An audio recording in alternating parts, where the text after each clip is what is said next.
À vous, monsieur Limbilobé, pour votre avis sur nos thématiques d'accueil. Et directement rentrons de plein pied dans le sujet principal. On va au Cameroun. On en parlait la dernière fois, cette sortie de cet ancien directeur général des services de renseignement français. Sa sortie a fait couler beaucoup d'encre et de salive. Pourquoi évoquer justement ces cas impossibles, je peux le dire ainsi, ou alors imminents?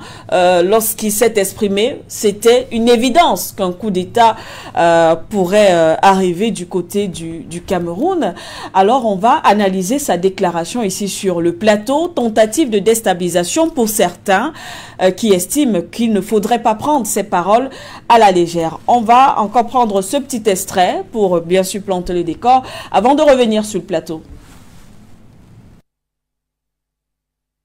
Le problème de l'Afrique, c'est que pour la France, il va falloir redéfinir une politique africaine. Mais en partant de zéro.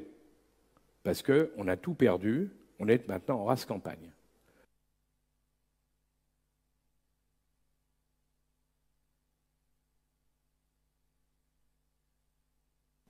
Et c'est pour ça que je vous dis, le Cameroun, Biya, il est très malade, il a plus de 90 ans, il est très malade, il n'est jamais sur place. Il est évident que le coup d'État est pour bientôt. Et le Tchad, ce sont les Français qui ont imposé, après l'assassinat de Déby, parce que ce n'est pas une histoire de combat, hein, ils se sont battus entre généraux à coups de revolver. Quand Déby a été tué, les Français ont imposé le fils Déby comme patron, comme président, alors que toute la population ne voulait plus de la famille Déby. Donc il ne faut pas s'étonner si dans les mois à venir, les années à venir, le problème de l'Afrique, c'est que pour la France, il va falloir redéfinir une politique africaine. Mais en partant de zéro. Parce qu'on a tout perdu, on est maintenant en race campagne. Eh bien, voilà quelques déclarations, une phrase qui est sortie comme ça lorsqu'on connaît le profil de la personne, de la personne, bien sûr, qui est en train de parler. On s'interroge. Passion Parfum d'homme, j'ouvre avec vous.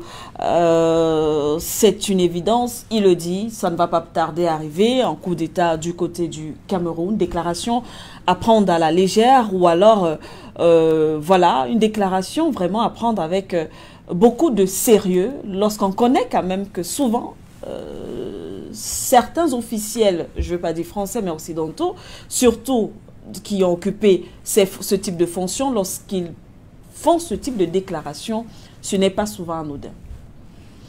Oui, je pense qu'il s'agit de Monsieur Juillet. Alain Juillet, oui. Je crois, qui était un ancien responsable des services de renseignement français. Tout à fait. Alors, on n'est plus en poste, mais on a toujours, n'est-ce pas, ces canaux et ces couloirs par lesquels on s'informe de ce qui se prépare dans la maison. C'est ce qu'on peut dire. Oui. Donc, on ne peut pas, comme ça, d'un revers de main, penser que ce sont des balivernes, n'est-ce pas, qu'il est en train de raconter. Il faut prendre cela comme une information. Il faut la traiter en tant que telle, cette information, même comme un renseignement. Okay. Il faut la traiter comme telle. Pourquoi? Parce que de toute façon, nous ne perdons rien à prendre une annonce comme celle-là au sérieux. Ça nous permet de mieux calibrer encore les structures de sécurité dans notre pays pour que nous soyons à l'abri d'une surprise désagréable. Oui. Mais maintenant, je rappelle quand même que ce n'est pas la première fois que nous entendons de telles tentatives, effectivement, telles annonces ou prédictions. Des sonneurs d'alarme. Vous vous souvenez, il fut un moment, on nous avait dit ici que M. Sarkozy avait un projet. Son projet, dans sa shortlist, il fallait dégager 4 chefs d'État. Kadhafi, Gbagbo, Biya, Obiang. Kadhafi, ce fut fait. Gbagbo, ce fut fait. Rappelez-vous encore des images, la passation ou bien l'adoubement de M. Ouattara, n'est-ce pas, il y a M. Krou, la manière et le dédain avec lequel M. Sarkozy traitait le président Biya. Mais ceux qui connaissaient l'histoire du président Biya et qui connaissaient bien le Cameroun, rappelaient à Sarkozy de faire attention. Parce que le président Biya, c'est pire qu'un sphinx. C'est quelqu'un qui a, chaque fois qu'on a cru que le carotte était cuite pour lui, son histoire personnelle, la tête du Cameroun, est jalonnée de ces moments. Un autre événement va se produire Et vous allez voir le président Biya sortir, n'est-ce pas, de cette nasse sans qu'on ne comprenne très bien pourquoi. Ce que Sarkozy avait oublié, c'est qu'il y avait des élections entre-temps en France. Et ces élections ont rendu leur verdict. Il a été écarté du pouvoir. Oui. Donc, son projet ne pouvait plus prospérer, d'autant plus qu'il n'était plus au pouvoir. Alors, pour M. Alain Juppé, il met en avant un élément, c'est l'âge du président de la République. Du président de la République, il nous oui. dit, il n'est jamais là. Bon, écoutez, c'est eux qui savent très bien ce qu'ils mettent dans ce type de contenu quand ils le disent. Je ne suis pas un agent de renseignement. Ils sont très bien placés pour le savoir. Mais je peux quand même dire à M. Alain Juppé, parce que de haut de ma vieille expérience politique, plus de 30 ans, j'avais un de mes mentors, si je peux l'appeler ainsi, Maître Michel Ndo, qui m'a dit, quand on parle du Cameroun, surtout du président Biya, il faut se méfier des évidences. Tout ce que les gens disent que ça va arriver aujourd'hui, ça va arriver demain, il est fort probable que ça n'arrive jamais. Donc, un coup d'État au Cameroun, pourquoi pas, le Cameroun est un pays comme tous les autres pays du monde. Tout peut se produire. Mais à l'étape actuelle de l'évolution de notre pays, on peut valablement penser que les conditions pour... De toute façon, un coup d'État, ça ne s'annonce pas. Tout à fait. Ça ne s'annonce pas. Ouais. Il n'y a pas un baromètre pour mesurer les conditions objectives ou bien les conditions subjectives qui militent ou pas en faveur d'un coup d'État. Mais si coup d'État il y a, selon ce que M. Juppé nous dit, ça veut dire que c'est un coup d'État qui a été préparé par Paris. Donc ça va être une attaque contre le Cameroun. C'est ça qui est dangereux. Si c'était des dynamiques en interne qui peuvent produire une situation comme celle-là, on peut le comprendre. À moins que la France et les services de renseignement français aient des types d'informations qui vont dans le sens d'un possible coup d'État et qu'ils en font la rétention et ne livrent pas ces informations au Cameroun. Cela veut dire que nous ne sommes plus dans une situation d'une collaboration entre ce qu'on appelait encore hier l'allié naturel du Cameroun. Ça veut dire que nous sommes là face à une préparation, à une organisation de quelque chose, pas seulement contre le président Paul Biya, mais contre le Cameroun tout entier. Mais une fois de plus, je ne mettrai pas ma main au feu pour dire que c'est possible ou c'est pas possible. Nous sommes dans un monde qui est très fluctuant. Tout peut arriver comme tout ne peut pas, ne pas arriver. Je rappelle seulement que la sagesse de vieux conseils de Maître Michel Ndo, secrétaire général de l'UPC de l'époque, m'avait dit, mon cher ami, mon fils, tant que tu combats le RDPC du président Paul Biya, il faut tenir compte d'une chose, c'est quelqu'un qui est doté d'une chance inouïe pour un homme politique. Merci à vous, Monsieur Ndo, Monsieur Limbi Lobé. Plusieurs fois, on a parlé d'une tentative de déstabilisation au Cameroun. Il y a plusieurs faits qui ont été énoncés. Il y avait d'abord, on s'est basé sur ces différentes attaques terroristes contre le Cameroun. On disait que c'est un moyen de déstabilisation. Et il y a eu certains également compté la crise dite anglophone. On disait que c'était également un moyen de déstabilisation. La dernière élection présidentielle, on a parlé de manipulation de certains partis d'opposition. Aujourd'hui, on parle de l'âge du président Paul Biya. Alors, est-ce que on peut parler, parce qu'il y a deux points, on peut parler d'une tentative de déstabilisation ou alors, effectivement, ces faits la tiennent quand même contre le Cameroun? Alors, trois éléments pour moi. Oui. Le premier, c'est que je suis pour que le président Biya quitte le pouvoir. Oui. Il a déjà mis longtemps au pouvoir. Ce n'est pas bon. Durer 40 ans au pouvoir n'est bon dans aucun pays au monde. Il a déjà mis longtemps au pouvoir. C'est le plus vieux fonctionnaire en fonction au Cameroun, peut-être même en Afrique. Il a presque 60 ans de haute fonction. Il a commencé en 62. Donc, il a déjà duré. 3, il est fatigué. Et ça se ressent dans la gouvernance du Cameroun. Okay. Ce n'est pas une question de français. Okay. C'est une question que nous-mêmes nous sentons que le pays n'est pas bien dirigé en ce moment. Faute d'un président qui, à l'âge qu'il a, ne peut pas sortir le matin, venir s'asseoir au bureau, lire les dossiers, suivre, etc. Les histoires de routes qu'on n'arrive pas à construire à gauche et à droite. Il ne veut plus de ça. Je suis sûr que chaque jour qu'il se lève ou il se lève, il demande à Dieu de le prendre. Mais ça n'explique pas qu'il y ait un coup d'État. Donc quand j'ai fini de dire ça, je ne veux pas qu'il y ait un coup d'État au Cameroun. Oui. Parce que je sais que s'il y a un coup d'État au Cameroun, premièrement, c'est l'opposition camerounaise qui va perdre. Expliquez-nous. Elle va perdre tout ce qu'elle a pu construire pour arriver à une alternance. S'il y a un coup d'État, ceux qui vont prendre le pouvoir, c'est ceux qui sont le régime. Ce n'est pas nous. C'est un militaire du régime qui va venir, comme on voit Oligui et les autres faire, tenir des discours. Ce jour-là, ce militaire va nous dire comment ce pays est mal gouverné. Mais il est aux affaires depuis, ils mangent tous, ils font tous leurs choses ensemble. Ils ne disent pas que ce pays est mal gouverné. Donc je ne veux pas que le président Biya sorte de la vie politique de cette manière. Deuxième chose, parce que j'ai dit qu'il y avait 3 choses. Oui. Deuxième chose. Quand le ministre de la Communication a eu l'outrecuidance de sommer tout le monde, de ne pas parler de coup d'État. D'apologie de coup d'État, quand même, de ne pas faire l'apologie de coup d'État. J'ai vu exactement les mêmes comportements de type excessif que je vois les Français avoir, ou bien les Européens occidentaux dans les affaires du monde. On tue les gens, vous dites que là, ici, c'est le terrorisme, là, c'est pas du terrorisme. C'est-à-dire que c'est vous qui donnez aux mots leur contenu.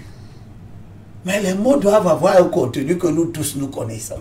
Sinon, on ne s'entend pas. C'est quoi l'apologie du coup d'État? C'est le fait de réfléchir sur la réalisation des conditions qui peuvent amener un coup d'État. Ou bien c'est de dire qu'on l'aime ou on ne l'aime pas. Qu'est-ce que vous appelez apologie du coup d'État? Il y a des coups d'État en Afrique, depuis toujours. Tous ces coups d'État ont des raisons qui sont récurrentes, qui sont les mêmes, dont la plus simple expression est la mauvaise gouvernance des États. La corruption. Vous connaissez un État en Afrique où il n'y avait pas de corruption et il y a eu un coup d'État? Tous les coups d'État qui se sont développés depuis le début des indépendances, c'était des régimes mal partis. Bien sûr que certains de ces coups d'État étaient inspirés par la France elle-même. Ça, on ne perd pas ça aussi de vue. Donc, quand un message comme celui de Juillet, qui est un ancien des services spéciaux français, est mis sur la place publique, on ne peut pas être indifférent à ça. Mais ça ne nous empêche pas on ne rejette pas ce que Juillet dit. Même si ce que Juillet dit n'a pas les mêmes motivations que nous, les préoccupations que nous avons. J'ai dit à l'époque où le ministre Sadi a fait cette sortie, j'ai dit, monsieur, ce n'est pas les journalistes qui font les coups d'État. Ce n'est pas les débatteurs sur les plateaux de télévision. Donnez-moi le nom d'un débatteur sur les plateaux de télévision en Afrique qui a fait un coup d'État. Ceux qui font les coups d'État ne parlent pas.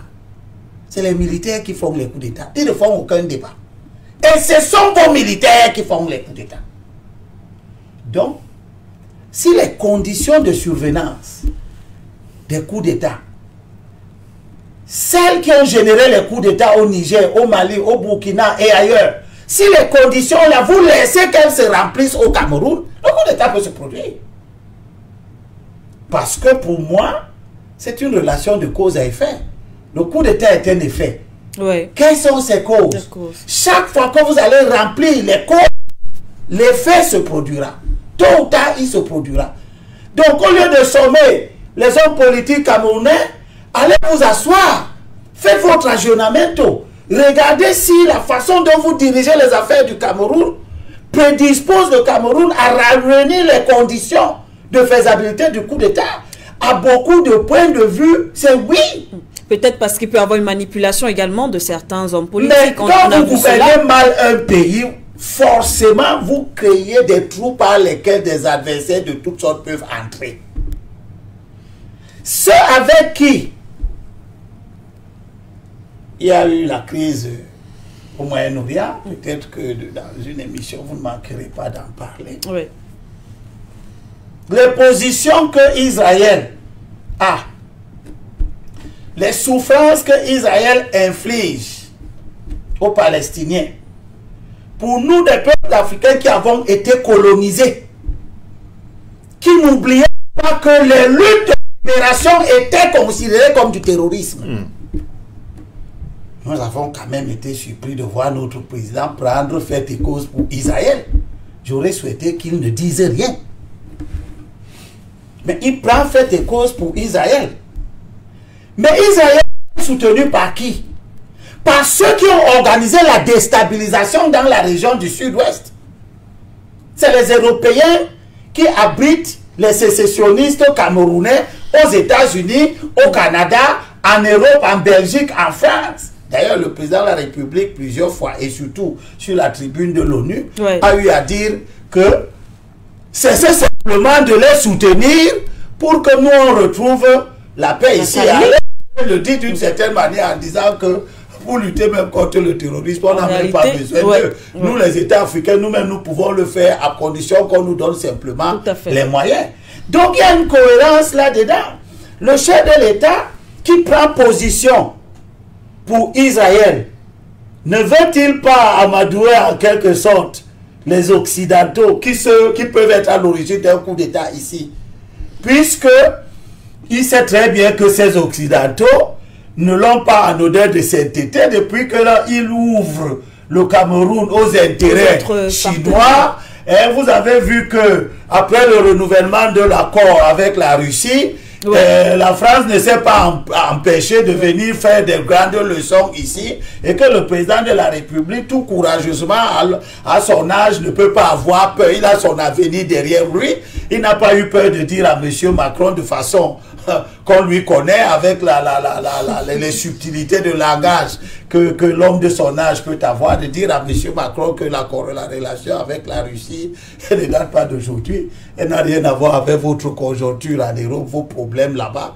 Nous, on est souverains. D'ailleurs, le Cameroun a passé outre toutes les sanctions sportives et autres pour aller faire son match amical avec la Russie. Donc, nous sommes dans une posture qui ne plaît pas forcément aux Occidentaux, qui peuvent avoir des ambitions de cette nature. D'où la nécessité de ne pas prendre les propos d'Alain Juet, qui n'a pas très bonne odeur de sainteté avec le régime de M. Macron en France. Parce qu'il considère que Macron, par un certain nombre de défauts, de comportements, etc., met à mal les intérêts français dans le monde. Donc, il peut lui-même vouloir déranger Macron à partir d'une révélation de cette nature, mais qui n'est pas une spéculation intellectuelle, qui est tout simplement une façon, comme disait votre consultant tout à l'heure, une façon de jeter un pavé dans la mare sous forme d'une information qu'il envoie publiquement pour déranger justement Monsieur Macron un peu, parce que Alain Juet, tout le monde sait que il n'est pas en odeur de sainteté avec le régime du président Macron. Bon, c'est des conservateurs français qui auraient souhaité que la France continue à avoir sa prééminence dans son ancien précaré. Il faut tout reconstruire parce qu'avec Macron, on a tout perdu. Voilà. Donc, le troisième et dernier élément, c'est que nous, on a dit, nous les Camerounais, et je le dis à l'endroit de l'opposition camerounaise, nous ne devons jamais souhaiter qu'il y ait un coup d'État. Parce que, comme je l'ai déjà dit, c'est nous qui serons les perdants. Le régime va survivre, il va se dupliquer, il va se reproduire d'une façon ou d'une autre. Le général X ou Y, ou le sergent ou le sous-officier qui prendra le pouvoir, il ne le prendra pas pour nous le donner.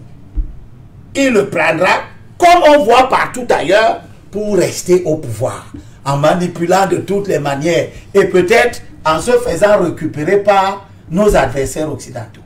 Donc nous devons souhaiter que, par notre propre détermination, qui ne s'inspire pas des motivations de la France ou des États-Unis, nous devons souhaiter que les processus électoraux en place aillent à leur terme. Que les élections soient organisées en 2025 et que nous nous mobilisions pour faire partir le président de la République, pour lui imposer de se reposer. Parce que le président n'est plus là pour lui-même. Il est là parce qu'un ensemble de turiféraires du système qui ne peuvent pas vivre sans lui se battent pour le maintenir là. Donc, nous n'allons pas laisser que les choses se passent comme ça. Mais nous n'allons pas recourir au coup d'État. Nous allons faire valoir la force du jeu démocratique. Comme les Sénégalais sont parvenus à faire M. Macky Sall, qui voulait manipuler les institutions pour passer outre les limites constitutionnelles. Et c'est que le président Biya lui-même a fait, nous n'avons pas oublié ça, parce qu'en 2008, il n'a pas voulu respecter la Constitution.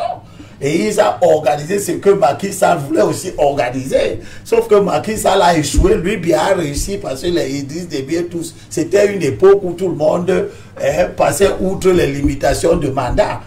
Ouattara lui-même, dont nous parlons, c'est un exemple de personnes qui n'ont pas respecté les engagements constitutionnels, etc. Donc c'est une mode en Afrique. Et nous devons nous battre pour que, en 2025, démocratiquement, on impose que le président Biya se retire du jeu politique, qu'il sorte au moins avec une espèce de grande porte pour avoir gouverné, être arrivé à la limite raisonnable de ses moyens physiques et de se retirer, prendre son repos, qui n'est pas abandonner les RDPCistes à leur propre sort, qui se débrouillent. Parce que je ne peux pas comprendre que des gens comme les femmes d'Ongo, qui sont femmes d'Ongo ministres depuis peut-être 30 ans, tous ces gens, les Yébé Aïssi, tous ces gens, ils n'ont rien appris à côté du président Biya.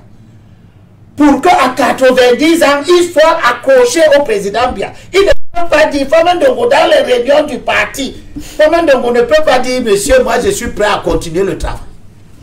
Pour peu qu'ils considèrent que le président Biya est leur modèle, est leur joker, il a bien gouverné. Parce que si je suis avec Ndongo et que Ndongo a bien gouverné, je dois pouvoir demander à continuer le régime. Pourquoi ils ne sont pas capables?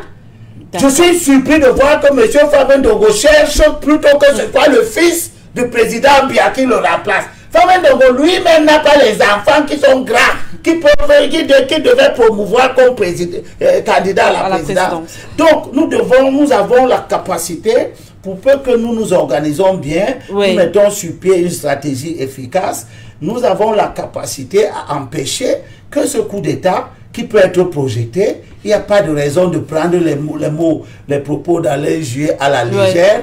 Et je sais que les services camerounais ne prennent pas ça à la légère.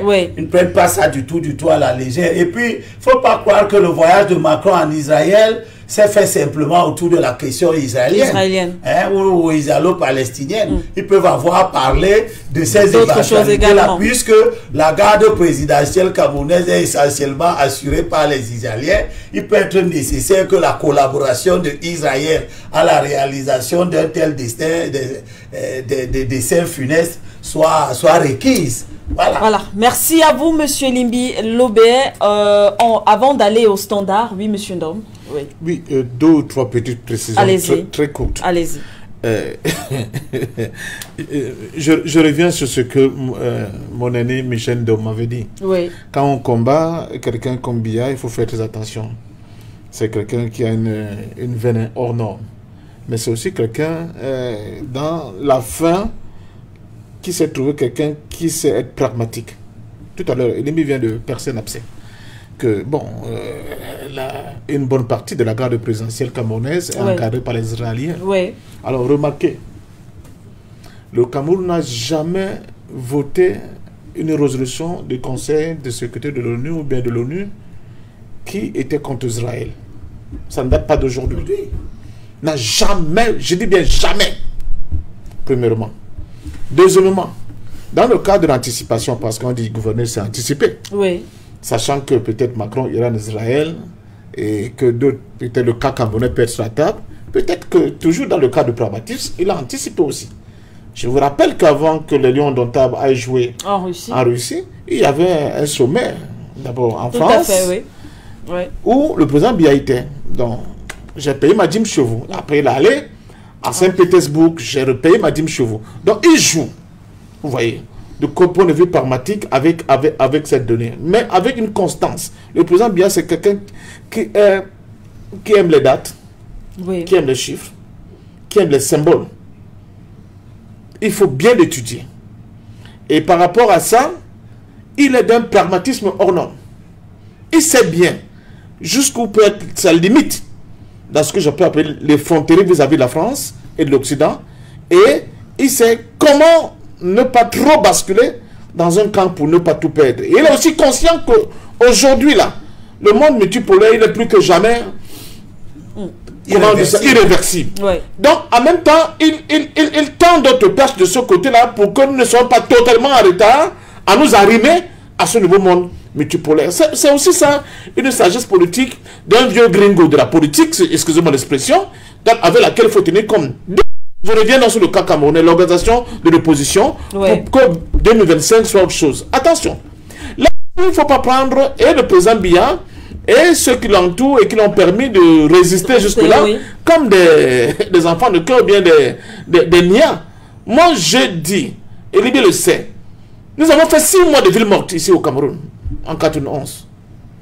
6 mois de ville morte. Aucun pays africain ne l'a fait. Ça n'a pas déboulonné le président Biya. Ouais. Je dis donc, il peut y avoir un coup d'État qui ne soit pas un coup d'État qui va nous ramener en arrière. Parce que les natures de coup d'État en Afrique aujourd'hui ne vont pas se limiter à ce que disent les généraux qui arrivent au pouvoir.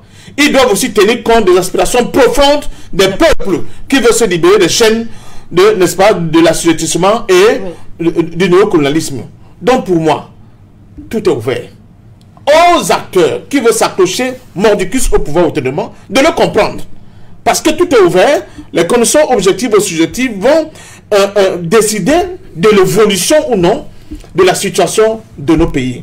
Parce que les peuples, eux, ils veulent une autre histoire, ils veulent un autre rêve, que le rêve glauque dans lequel le système néocolonial france-africain nous maintient depuis très longtemps. Et là, on voit le président Biya tenter de jouer comme un véritable 10 dans un terrain de football, mais à lui aussi, je pense que sa marge de manœuvre se rétrécit plus que jamais.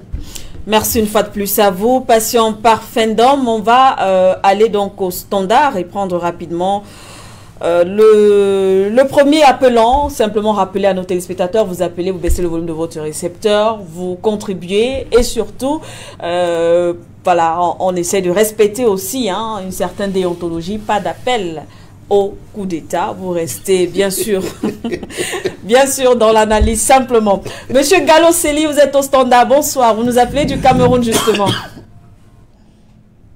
Oui, bonsoir Madame Doumbé. Bonsoir à vos invités et bonsoir en particulier au grand frère Elie Lobé que je vois sur votre plateau pour la première fois. Merci pour toutes ces analyses. Et moi je pense, Madame Siken Doumbé, que le sujet d'aujourd'hui nous rapproche du sujet d'hier quand on parlait de ce massacre au Tchad. Il ne faut pas tirer sur le Tchad parce que c'est le dernier pays où il y a eu ces massacres. Il y a eu ces massacres dans tous les pays africains, francophones en particulier. Mais ce que j'avais surtout voulu dire à travers le sujet que vous avez mis aujourd'hui, c'est de dire que chaque fois que nos chefs d'État vont dépendre de l'influence extérieure, et chaque fois qu'ils n'écouteront pas leur peuple, ils seront à la merci des coups d'État. Je dis ça parce que vraiment j'ai été très attristé en 2018, après les élections au Cameroun, où on a vu le président Paul Biya aller en France, monsieur Maurice Kamto faire des réunions, mais moi j'ai vu des images du Canada, de Paris. On n'a jamais vu de politiciens français réunis autant de monde à Paris. Mais M. Kamto a fait ça à Paris, mais ici au Cameroun, impossible. Donc tout ça pour dire que le plus important dans ce jeu-là, c'est d'écouter nos peuples. Tant que nous n'écoutons pas nos peuples, même l'opposition a tendance à tendre l'oreille vers l'extérieur. C'est ça qui envoie les Masra, le monsieur qu'on a mis en prison au Sénégal. C'est ça qui les envoie vers l'extérieur chercher du soutien, puisque l'intérieur est totalement barricadé. Maintenant, quant au coup d'État au Cameroun, moi j'ai souvent dit ça à tous les amis, monsieur Paul Biya est la continuité d'Aïdio. Donc ce système-là, tant que ceux qui vont, comme le disait monsieur Ndom, tant que ceux, je dis, il y a monsieur Ndom, je crois que même monsieur Elie Lobé l'a rappelé, tant que ceux qui vont faire le coup d'État sont du système, nous ne sommes pas sortis de l'auberge. C'est pour ça qu'un coup d'État est défavorable à l'opposition, pas seulement à l'opposition camerounaise, mais au peuple camerounais. Parce que ce régime-là, depuis Aïdio Biya jusqu'à aujourd'hui, ils n'ont jamais écouté le peuple, ils n'écoutent que leur maître.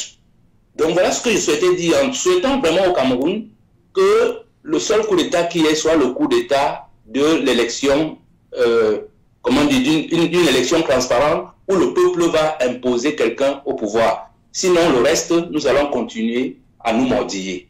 Merci de m'avoir écouté. Merci également à vous, Monsieur Gallo Seli. Aziz, vous nous appelez du Togo. Bonsoir. Bienvenue, monsieur, on vous écoute. Ouais, bonsoir, madame. Bonsoir. Ouais, c'est toujours Aziz depuis le Togo. Merci à vous, monsieur Aziz. On vous écoute. Allez-y. Premièrement, j'envoie mes salutations à vous, madame. Deuxièmement, à tous les panels, à même qui sont vraiment sur les panels, ils sont en train de donner leur 100%. Et troisièmement, aux techniciens qui sont en train de jouer vraiment un rôle très important pour la lutte africaine. Et vraiment, je félicite tout le monde. Et surtout, le patriote, le patriarche Paul Biya, nous le félicitons aussi pour les efforts qu'il est en train de mener pour FOI Média. En dehors de ça, j'aimerais vraiment dire quelque chose de très important. Il y a un nouveau papier sur le plateau. Vraiment, je les félicite pour 100% qu'il est en train de donner. Et il est avec le monsieur Elec. Vraiment, ils sont en train de faire vraiment un challenge vraiment très important pour le panafricanisme. Nous avons vraiment besoin de ce papa-là. Surtout en Afrique, on dit, lorsqu'un vieillard meurt, c'est une bibliothèque qui brille là. Vraiment, monsieur Balek, je vous vois très loin. Oui, vous êtes vraiment brillant. Et en plus, le monsieur ici qui est à côté de vous là, vraiment, je vous félicite. Tout juste, je vous ai appelé pour vous envoyer mes félicitations. Et vraiment, bravo à vous. Et vraiment, tenez-tu. Je suis sûr que ça va aller. Et merci beaucoup. Passez une agréable soirée. Merci à vous, monsieur Aziz, depuis le Togo. Merci d'avoir appelé. Zerfel en Allemagne. Bonsoir, monsieur. Bienvenue. Bonsoir la diva, bonsoir à vos invités, bonsoir Noubert. Je viens d'arriver, ça fait longtemps qu'on ne vous a pas vu sur le plateau. Et je suis vraiment content de vous voir ce soir sur le plateau avec Parfum d'Or. Parce que je vais parler d'abord de ce qui se passe en Côte d'Ivoire sur le concert du monsieur Salif Keïta, oui. Vous voyez tous ceux qui sont en train de se manifester au pays présentement là. Je ne sais pas s'ils ont s'ils réfléchissent d'abord avant de dire des choses de leur bouche, quoi. Parce que le Salif Keïta, il a défendu son pays. Parce qu'il y a des colons qui veulent s'emparer de son pays et qui se sont emparés de son pays pendant des années. Et le gars, le temps arrivé, qui pourrait récupérer ce pays, alors il ne va pas se mettre à l'écart. Alors, parce que c'est un musicien, s'il veut, Salif Keïta, il a commencé sa musique en Côte d'Ivoire. Alors, s'il reconnaît au moins son pays, il y a des gens aujourd'hui qui sont en Côte d'Ivoire qui ne reconnaissent pas leur pays et qui sont là présentement, qui font la merde en Côte d'Ivoire. Et vous, les enfants de la sous-région qui êtes là, en train de chasser ce monsieur-là, pour dire qu'il ne va pas faire son concert. Mais est-ce que vous réfléchissez un peu? Si vous connaissez le jour que vous allez connaître votre pays, d'où viennent vos parents, vous n'avez pas agi de cette sorte. Je m'arrête là. Maintenant, je vais parler de la politique, comment dirais du président Biya. Votre Noubert, excusez-moi si je prononce mal votre nom, parce que vous jouez au four au moulin, c'est intéressant, ça c'est typiquement politicien. Parce que tantôt vous êtes avec M. Biya, tantôt vous balancez en position, en opposant, plutôt. Aujourd'hui, vous avez parlé de quelque chose qui m'intéressait, c'est pourquoi j'ai appelé. Vous dites que ça fait 40 ans qu'il est au pouvoir. Alors, quand les élections passées, est-ce que vous avez dit ça? C'est maintenant que vous voyez qu'il a fait 40 ans au pouvoir, qu'il a duré, qu'il a parti, qu'il ne peut plus lire, qu'il ne peut pas s'asseoir sur les dossiers pour bien contrôler ces dossiers. Vous, les politiciens le plus souvent, c'est-à-dire que vous accrochez vos habits où la mer arrive, ou au soleil, où vous voulez sécher vos habits. C'est tout. Sinon, si vous combattez pour les citoyens, vous ne pouvez pas faire ça. Parce que, bien sûr que vous êtes revenu sur les anciennes choses, comment dire, des choses passées, je suis d'accord avec ça. Mais dire que, comment dirais-je, pendant les élections, comment dire, soutenir le monsieur, aujourd'hui, le décrire comme chose, c'est lui qui a vécu longtemps au pouvoir, moi je suis désolé. Parce qu'à quel moment vous avez vous dressez correctement pour soutenir les citoyens camerounais pour qu'ils puissent avancer. Parce qu'aujourd'hui, ne parlez pas de la guerre, parce que si c'est une guerre, ce n'est pas bien pour le Cameroun. Parce que moi, je ne veux même pas qu'il y ait cette guerre dans cette... Parce que vous avez vu ce qui s'est passé en Côte d'Ivoire. Parce que le président Biya aujourd'hui, notre grand-père, il devait donner, disons, le feu vert. C'est ça, le feu n'a pas fait en Côte d'Ivoire aujourd'hui. Et puis, il y a eu ces choses qui se passent aujourd'hui en Côte d'Ivoire. Il devait présenter et vous préparer un jeune qui pourrait, comment ça se doit en politique, préparer ce dernier pour que, s'il n'est pas là, où le remplacer. Vous avez l'habitude de se faire des passes au Cameroun. Donc, il pourrait le faire. Et juste aujourd'hui, il n'y en a pas. Et on ne sait jamais quand on va quitter la terre des vivants. Donc, aujourd'hui, ce qui se passe, c'est une bombe à retardement au Cameroun. Merci. Merci à vous, Zerfel. On termine au standard avec un autre téléspectateur, Mohamed, depuis Londres. Bienvenue, monsieur Mohamed, on vous écoute. Bonsoir, Madame Sike Doumbé. Bonsoir, le plateau. Bonsoir, grand frère Parfendom. Et bonsoir à votre invité que vous avez invité aujourd'hui. Et je salue les techniciens que j'aime, que je respecte. Et avant que je ne commence aujourd'hui, permettez-moi de digresser un peu par rapport à hier. J'ai appelé hier, j'ai eu la ligne, mais ça s'est coupé 2 fois. Donc, je voulais dire que, en ce qui concerne les présidents qui tuent les Africains, ou bien qui les contraignent à l'exil, moi, je ne vais jamais les supporter, je ne serai jamais d'accord avec eux. Parce que il n'y a pas un Africain qui a reçu le droit de tuer son frère africain ou bien l'autre Africain. Encore moins un Africain qui est plus patriote que l'autre, qui peut contraindre l'autre à l'exil. Si ce n'est que des traîtres, si ce sont des traîtres qui sont au service de l'Occident, on n'a qu'à nous les démontrer. On n'a qu'à nous démontrer qu'ils sont au service de l'Occident. C'est pourquoi on est en train de faire ça et donner des preuves sérieuses, des preuves honnêtes. Là, nous allons soutenir cela. Mis à part cela, pour revenir au thème d'aujourd'hui, Salif Keita avait supporté, avait fait la campagne avec ce monsieur-là, non? Le monsieur qui est au pouvoir en Côte d'Ivoire. Quand Salif Keita chantait pour lui, à l'époque, moi j'ai vu des vidéos de Salif Keita qui chantait pour lui. Salif Keita a chanté pour Ouattara, il a chanté pour lui. En ce moment, les Ivoiriens n'ont pas vu Salif Keita pour le chasser. C'est maintenant ils veulent le chasser. Et il y a de ces gens-là, comme l'a dit Parfait, donc je ne vais pas revenir dessus, qui sont des... Moi, je ne sais pas comment les qualifier. Bon, moi, je ne voudrais pas, parce que vraiment, comment on peut se comporter de la sorte? C'est tout comme si la Côte d'Ivoire, c'est un pays à part, et quand on parle de Ouattara, Ouattara est devenu plus qu'un dieu aujourd'hui. Tu parles de lui, tu ne peux plus te rendre en Côte d'Ivoire. Au lieu de défendre les balais et la dame là qui a été emprisonnée. Qu'est-ce que Ouattara est en train de faire quand il a avorté le projet de ECO? On ne les a pas vus. Ils n'ont pas vu Ouattara avorter le projet ECO. Ils n'ont pas vu Ouattara envoyer les 49 mercenaires en Côte d'Ivoire. Aujourd'hui, quand on est en train de critiquer Ouattara, ils veulent fendre la terre. Heureusement que la terre n'est pas entre leurs mains pour qu'ils fendent la terre. En troisième position, en ce qui concerne le coup d'État ou bien la déstabilisation de la France. La France a toujours déstabilisé les pays africains parce que les pays africains y ont prêté flanc. Les pays africains y ont prêté flanc. Même ceux qui n'y ont pas prêté flanc, normalement, devaient supporter ceux qui sont attaqués. Parce qu'il n'y a pas l'unité, comme l'a toujours dit le grand frère Parfendom. Donc, il faut l'unité des pays africains pour contraindre ce mal que nous avons. C'est un mal commun, tout le monde sait, c'est la France. Nous tous, nous crions la France, la France, la France. Ils sont combien en France? Quelle est la puissance de la France si nous tous, nous mettons ensemble pour combattre ce pays? Mais il va falloir que nous nous combattions à l'intérieur d'abord pour dégager les têtes. Nous devons d'abord dégager les traites avant de faire face à la France. Parce que, en même temps que nous sommes en train de lutter contre la France, il y a des gens comme Ouattara, des gens comme Talon au Bénin, des gens comme Macky Sall à l'intérieur. Vous voyez ce que ça donne. Donc, pour les médias et notre viewers, bonne continuation des programmes. Merci à vous, monsieur, pour cet appel. On revient donc sur le plateau pour l'autre tour de table est certainement terminé. Patient, Parfendom. Alors, ce qu'on comprend, c'est qu'il faudrait appeler certainement à la vigilance. Le Cameroun, on sait ce que ce pays représente en Afrique centrale, on l'a longtemps dit.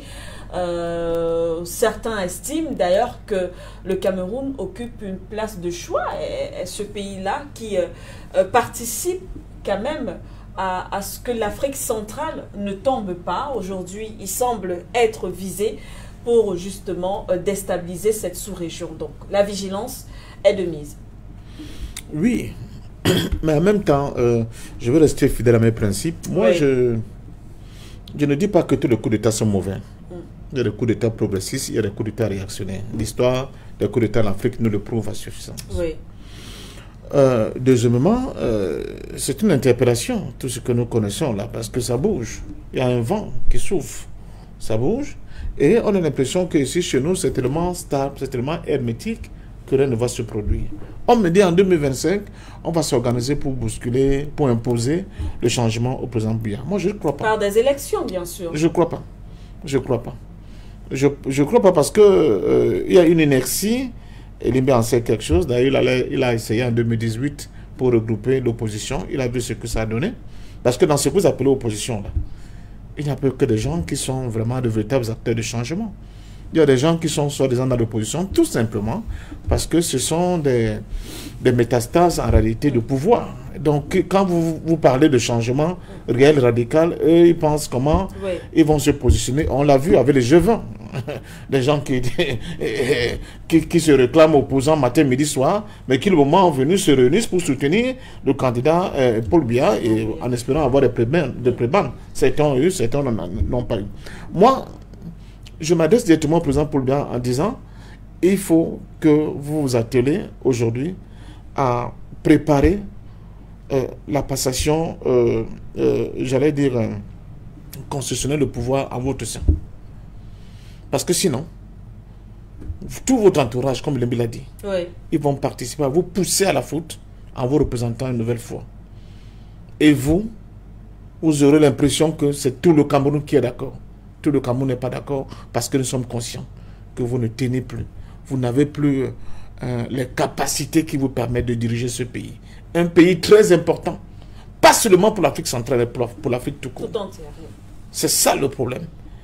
Il n'y a pas non plus de raccourci, parce qu'on a vu beaucoup de raccourcis de type on va pousser, c'est son fils, comment on va le substituer à son fils. Ça aussi, c'est des raccourcis qui ne sont pas de l'ordre de ce qui fait plaisir aux Camerounais. À vous de régler le problème. Et vous avez les capacités, les manettes pour régler le problème. Et vous savez quoi faire. Maintenant, si vous voulez insister et nous pousser dans une situation au lendemain dont personne ne peut, bien malin, celui qui pourra nous dire de quoi sera fait ce lendemain-là, alors là, il sera de votre responsabilité. J'ai vu le président Mugabe pour la dernière fois, je crois que c'était à Malabo. Quand je suis revenu, j'ai dit à vous qui étiez autour de moi, pour moi, le camarade Bob, malgré tout le respect que j'ai pour lui, malgré tout l'affection que j'ai pour lui, pour son sacrifice pour l'Afrique, pour le Zimbabwe, il est grand temps pour lui de partir. S'il ne part pas, il faut que la ZANU-PF s'organise à dire au président, il est temps que tu prennes une retraite méritée. Si le Cameroun est capable de le faire, c'est justement là le danger. C'est-à-dire que le RDPC va dessiner un destin d'implosion pour le Cameroun demain. Et c'est ce que nous ne voulons pas. Et là, on verra que le pragmatisme du président Biya, son jeu d'équilibre entre l'ancien monde qui refuse de mourir et le nouveau qui est là à apparaître, va justement, cette hésitation obligera le Cameroun à son sein à faire surgir des monstres. Quelques secondes, vous avez l'habitude de dire que les situations ne sont pas les mêmes, les contextes ne sont pas les mêmes. En Afrique de l'Ouest, on sait à peu près ce qui s'est passé au Niger, par exemple, avec la déclaration de M. Bazoum. Là-bas, on est enclin au terrorisme, les militaires savent pourquoi, du moins, il y a eu plusieurs raisons. Le Cameroun ne vit pas la même situation quand même, donc d'où cette hypothèse n'est pas... très, voilà, pour certains, n'est pas très faisable. Oui, moi, j'ai évacué le coup d'État dans mon donné. J'ai dit que les conditions ne dépendent pas de nous, n'est-ce pas, de sa faisabilité, n'est-ce pas. Mais en même temps, je dis que le président Biya peut mieux faire. Il peut mieux faire pour éviter que dans son propre cercle restreint, que la nuit de longue couteau se produise. Et que, comme le disait même Edimbi, sans le dire ouvertement, que ce soit les populations, pas seulement au-delà de l'opposition, qui sont les premières victimes, n'est-ce pas, de ces moments, de cette hésitation de sa part, qui va ressembler un peu à de l'irresponsabilité. Parce que, évidemment, tout le monde voit que là, il y a un vide qui commence à se créer, à s'installer on voit que le pays est dans une lenteur du point de vue de son administration, qui est sujet au fait qu'à la tête de l'État, nous avons un dirigeant en dehors de son expérience, de haut de son pragmatisme, mais qui n'a plus la vigueur nécessaire pour trancher dans le vif certaines questions qui horripilent les Camerounais aujourd'hui. Merci une fois de plus à vous, M. Limi Lobé, on sera avec vous. Une fois de plus, l'entourage du président camerounais interpellé, et ce qui pourrait expliquer une certaine situation dans ce pays d'Afrique centrale. Je suis inquiet parce que, comme je l'ai dit, les coups d'État ont des causes. Et les causes des coups d'État ailleurs sont en train de se remplir au Cameroun, même si ça ne plaît pas à certains d'entendre ça. Est-ce que les contextes sont les mêmes? Il n'y a pas un problème de contexte. La cause, c'est la cause. Est-ce que la tuberculose a un contexte? Si vous prenez le microbe de la tuberculose, vous le mettez dans votre corps, que vous soyez en Sibérie ou que vous soyez au Cap en Afrique du Sud, la tuberculose va vous arrêter. En Tunisie, il y a eu un coup d'État qui a amené Ben Ali au pouvoir. Parce que le président Bourguiba était fatigué.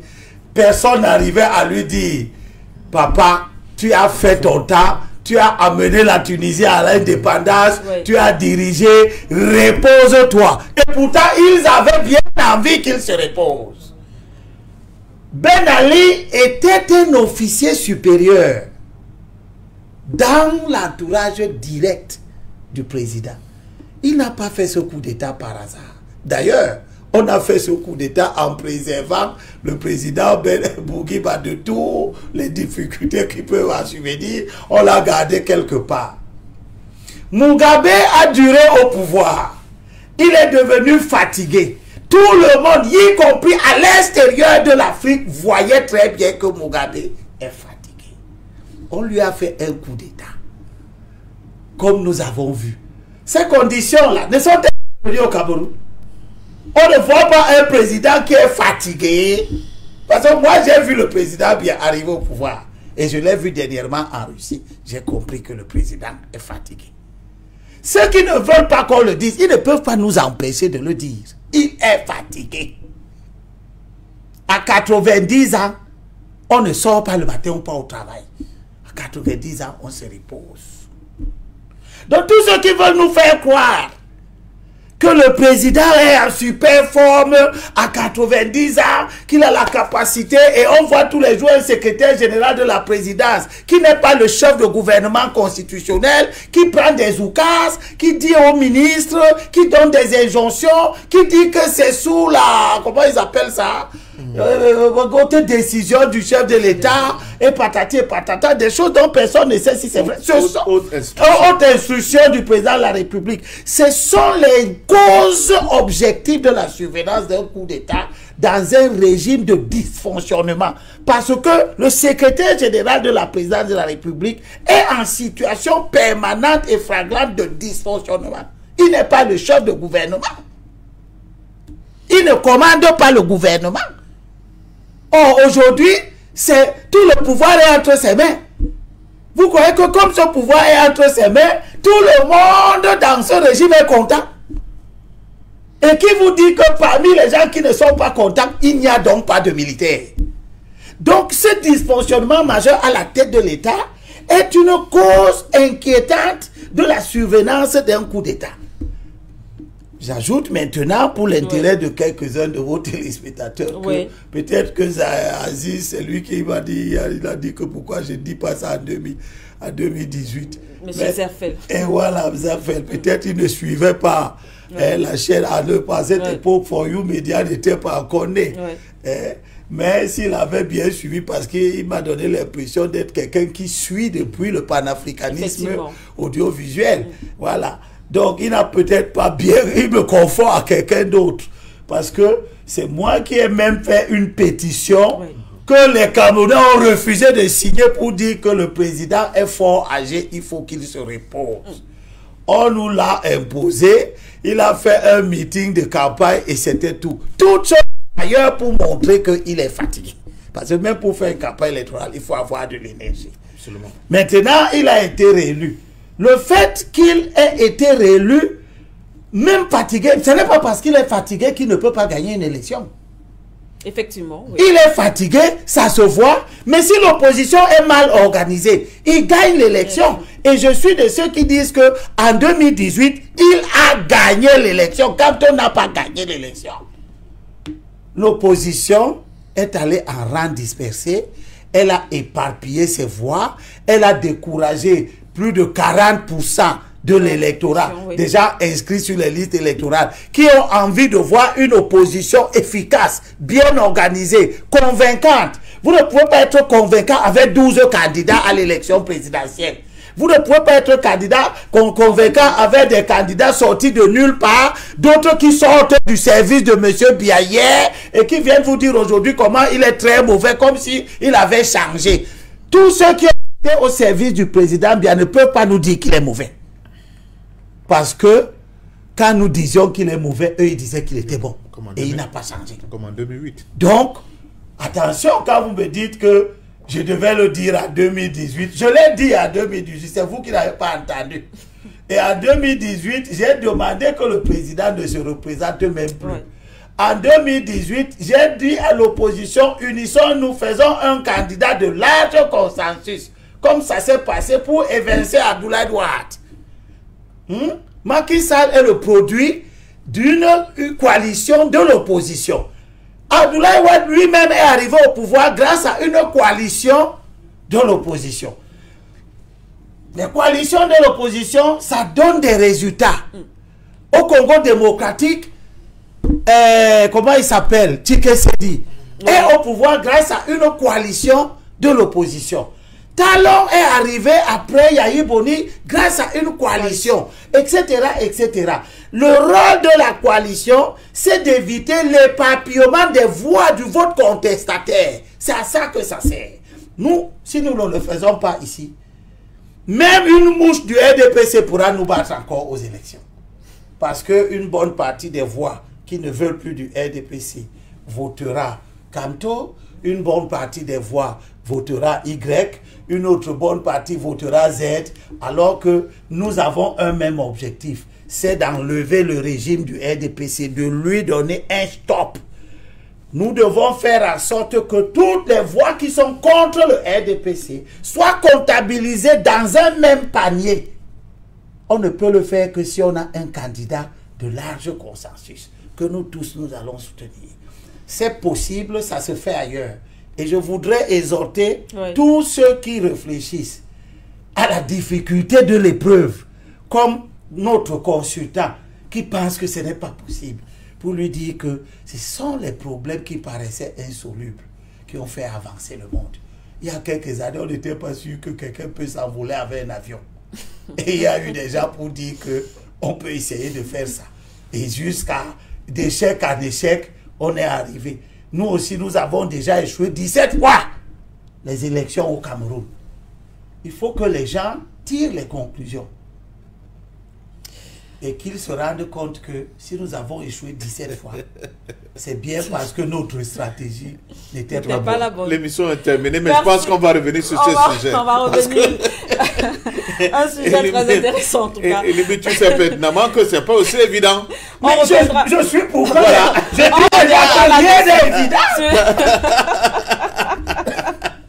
on reviendra là-dessus, effectivement. Alors, c'est la fin de cette édition, mais sans bien sûr sortir, et on rappelle que le gouvernement camerounais, une fois de plus, parce qu'il faudrait le rappeler, a dénoncé, du moins annoncé, des poursuites judiciaires contre tous ceux qui appellent à la prise de pouvoir par coup d'État, justement.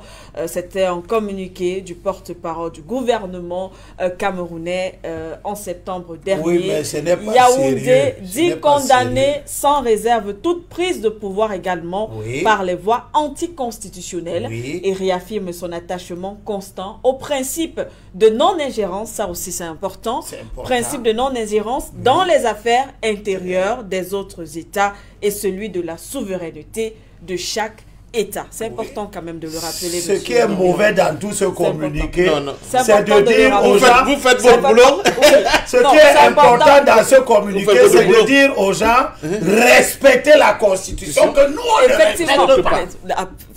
C'est important de dire quand même... Le respect de la Constitution s'impose à nous tous. Oui. Et c'est ça qui garantit que le coup d'État ne vienne pas. Or, vous êtes de ceux qui ne respectent pas la Constitution. Voilà. Donc, en tout cas... Vous l'avez changé combien de fois? L'apologie de coup d'État est interdite au Cameroun. C'est important de le dire parce que... Ça ne dépend ni de Limbi, ni de moi. Et ça a des conditions objectives. Sauf si M. Sadi nous dit qu'il est en train de s'adresser aux militaires. On éduque également la population, c'est important aussi de le dire. Et voilà. C'est pas les populations. Partout où il y a eu des coups d'État, la population ne savait pas que le coup d'État va... On n'annonce pas le coup d'État. Dès qu'il y a eu le coup d'État, la population est sortie pour applaudir. L'information est passée, c'est important de le dire, que tout le monde le sache. On le sait. C'est votre bouclier, c'est normal. Sont les lois. Voilà. Merci à vous, chers téléspectateurs, de nous avoir suivis. Merci également à vos chers invités. N'oubliez surtout pas de vous abonner et d'activer la cloche de notification pour ne rater aucune de nos prochaines vidéos.